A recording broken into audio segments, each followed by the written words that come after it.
दोस्तों, महाराष्ट्र के चुनाव के परिणाम आने में केवल 8 दिन का समय ही बचा है।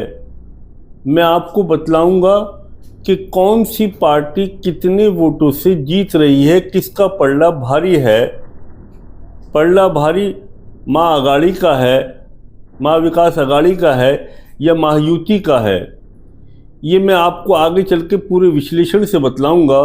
उससे पहले मैं कुछ चुनाव आयोग की कारकर्दगी बतला दूं कि केवल 24 घंटे के अंदर 2 बार उद्धव ठाकरे का हेलीकॉप्टर रोका जा चुका है।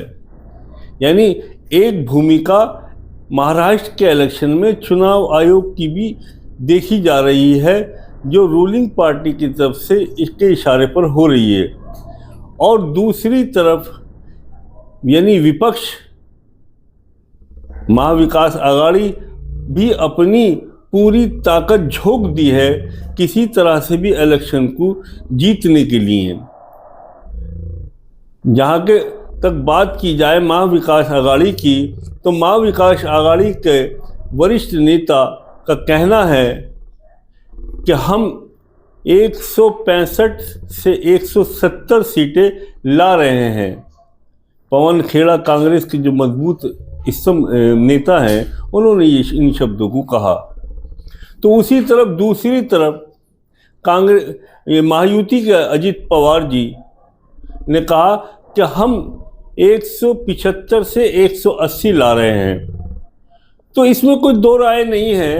ये तो कहीं का भी इलेक्शन हो, किसी भी जगह का हो, हर पार्टी अपने को जीता हुआ बतलाती है, लेकिन बाहरी लोग ही पैनी नज़र रखकर सर्वे के एतबार से ये बतलाते हैं कि कौन सी पार्टी कितने पानी में है और कौन सी पार्टी जीतेगी या कौन सी पार्टी हारेगी। अगर जीतेगी तो लगभग कितनी सीटें आएंगी और हारने वाली के पास कितनी सीटें आएंगी, ये बाहर की एजेंसियां काम करती हैं। लेकिन अभी तक कोई भी गोदी मीडिया की एजेंसी या किसी एजेंसी ने अभी इस पर काम शुरू नहीं किया है। हाँ, 2 एजेंसियों ने अपना सर्वे पेश किया है। एक एजेंसी ऐसी है जो कांग्रेस के फेवर की है, जिसने बतलाया कि लगभग जो इलेक्ट्रल बोर्ड की सर्वे के मुताबिक उन्होंने बतलाया कि 165 लगभग सीटें महाविकास आघाड़ी पर आ रही हैं। उधर दूसरी एक कंपनी है, हिंदुस्तान की मशहूर कंपनी जिसे IANS कहा जाता है, तो यानी इंडो एशियन न्यूज़ सर्विस, ये अभी हाल ही में इसको अडानी जी ने ख़रीदा है। और अडानी जी ने जब ख़रीदा तो आप जानते होंगे कि किसके फेवर में इसका रिज़ल्ट आएगा। तो इनका इस एजेंसी का मानना ये है, IANS का, कि महाविकास आघाड़ी हार रही है और महायुति के पास में लगभग 170 से 80 सीट जा रही हैं। और महायुति के पास में ये महायुति बहुत तेज़ी से आगे बढ़ रही है और बड़ी भारी मतों से जीत रही है। और यानी महाविकास आघाड़ी को बतलाते हैं कि इनके पास 117 सीटें ही मुश्किल से आ पाएंगी। तो ये अपने अपने आंकड़े हैं और ये आंकड़े अपने आप में कोई अहमियत नहीं रखते, क्योंकि ये उन एजेंसियों के आंकड़े हैं जो एक तरफ कांग्रेस का फेवर करने वाली है तो दूसरी तरफ वो रूलिंग पार्टी यानी बीजेपी का फेवर की एजेंसी है। अब मेन चीज़ मैं आपको बतलाना चाहता हूँ कि किस तरह का माहौल वहाँ पर चल रहा है।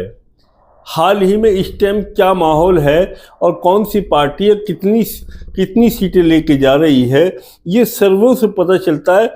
यानी ज़मीनी जब हम लोग जांच पड़ताल करते हैं और पैनी नज़र रखते हैं हर जगह पर, चाहे वो विदर्भ का इलाका हो, चाहे मुंबई का इलाका हो, या मराठवाड़ा का हो, या पुणे का इलाका हो, या दूसरे क्षेत्र हों, जब इन पर पैनी नजर रखी जाती है तब सर्वे निकल कर आते हैं कि कौन सी पार्टी कितने वोटों से आगे, कितनी सीटों से आगे है।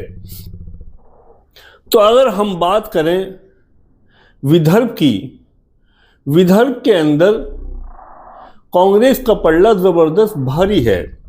विदर्भ के अंदर लगभग 62 सीटें हैं और इन 62 सीटों में से जो सर्वे निकल के आ रहा है, जो मेहनत करके जो अंदरूनी रिपोर्ट आ रही है, उसमें ये पता चल रहा है कि 62 में से लगभग 45 से 50 सीटें कांग्रेस के पाले में जा रही हैं।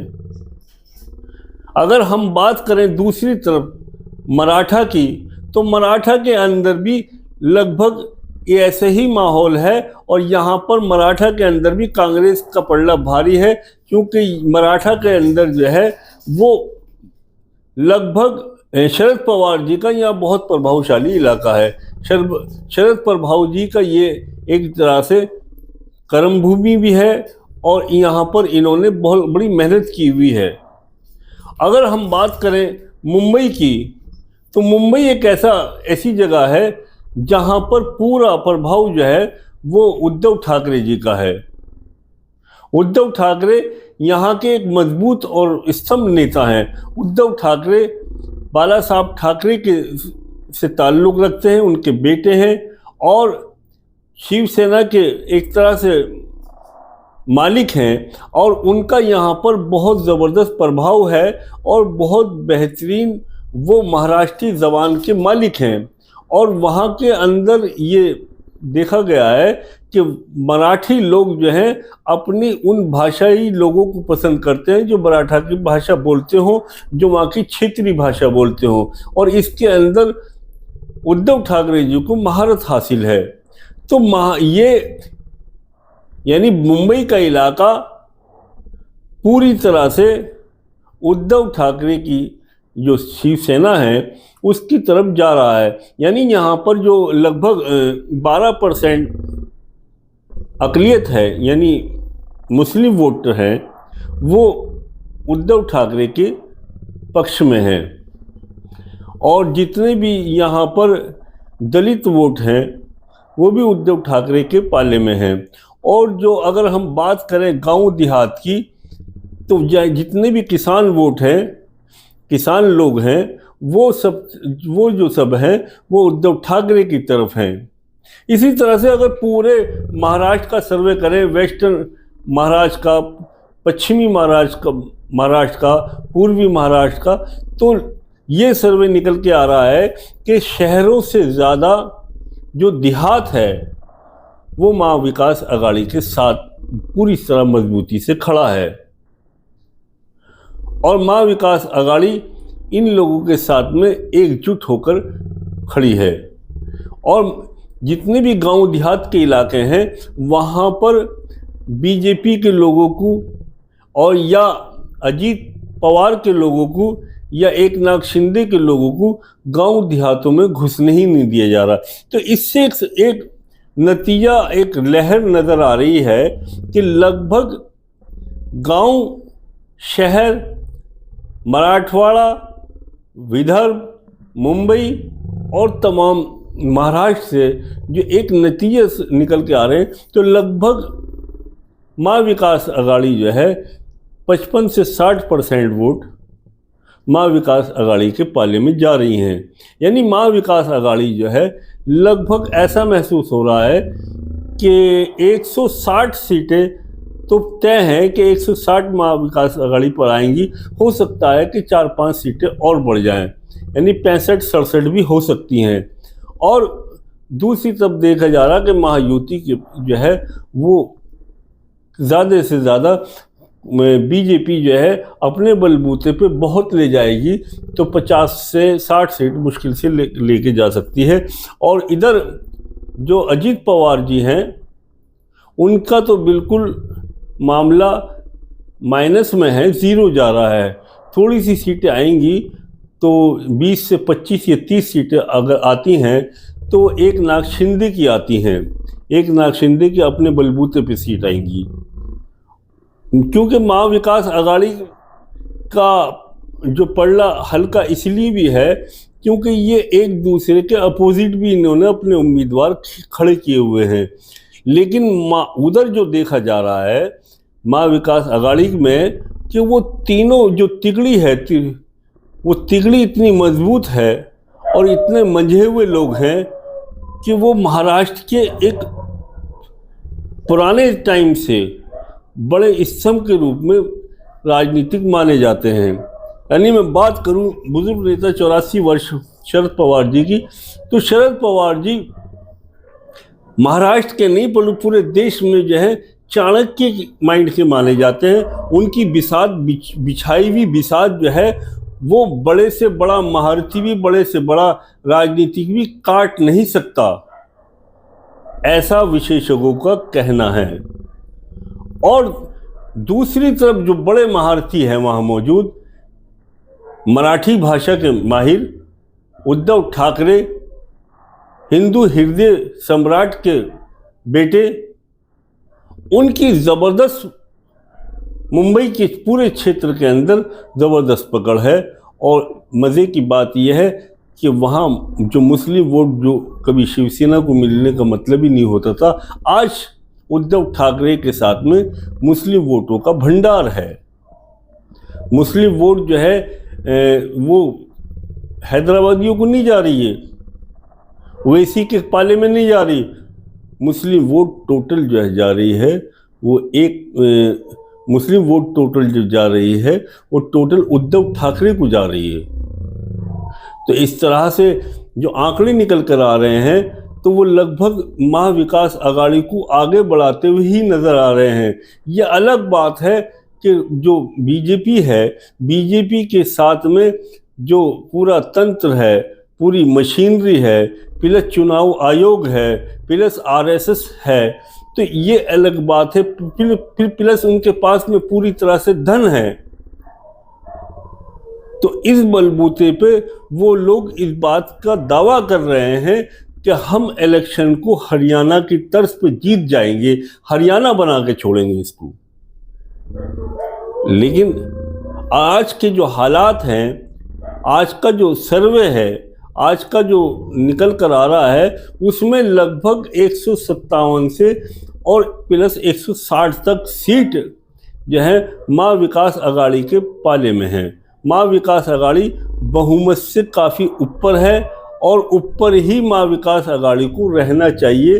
अगर माँ विकास आघाड़ी के पास में 145 या 46 सीट आती हैं तो माँ विकास आघाड़ी को की सरकार तब भी बनने नहीं दी जाएगी, कि उसमें फिर भी कुछ न कुछ घोटाला और तिगड़मबाज लोग कर देंगे और माँ विकास आघाड़ी की सरकार बिल्कुल नहीं बन सकती। अगर 145 सीट आ गई तब भी माँ विकास आघाड़ी की सरकार नहीं बनेगी, क्योंकि उधर बागियों की लेकिन लहर आएगी जीत कर।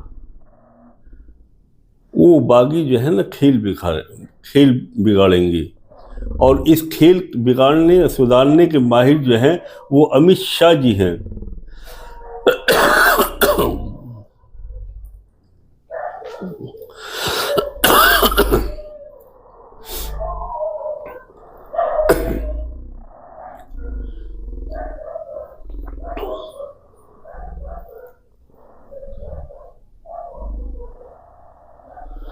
दोस्तों, महाराष्ट्र के अंदर जो बागी लड़ रहे हैं वो इस भावना से लड़ रहे हैं कि इंतकाम की आग भरी है। जिस टाइम में बागी निकलकर मैदान में आएंगे 23 तारीख के बाद में, तो वो जख्मी शेर की तरह होंगे। उनके सामने जो भी टारगेट होगा वो अपने टारगेट को पूरा करेंगे, और ये बड़ी बड़ी कीमतों में बिकने वाले हैं। इनकी बड़ी बड़ी बोली लगेगी। इसी बात का डर है कि ये बोली लगाकर खरीदने वाले लोग माँ विकास आघाड़ी को, अगर वो 145 पे ही टिक गई तो यहाँ उसको सरकार नहीं बनने दे सकते, यहाँ तोड़ फोड़ मच जाएगी। लेकिन सर्वे निकल के जो आ रहा है, मेहनत से जो पता चल रहा है वो ये है 157 से 160 सीट जो है आज की तारीख में माँ विकास आघाड़ी के पास आ रही हैं। तो दोस्तों, ये मेरे विचार और ये मेरे सर्वे जो आपको अगर अच्छे लगे हों तो वीडियो को लाइक करें, चैनल को सब्सक्राइब करें, बेल आइकन दबाएं, दोस्तों का ख्याल रखें, परिवार का ध्यान रखें, पड़ोसियों से मोहब्बत रखें, हमेशा राष्ट्र हित में रहें। जय हिंद, जय भारत।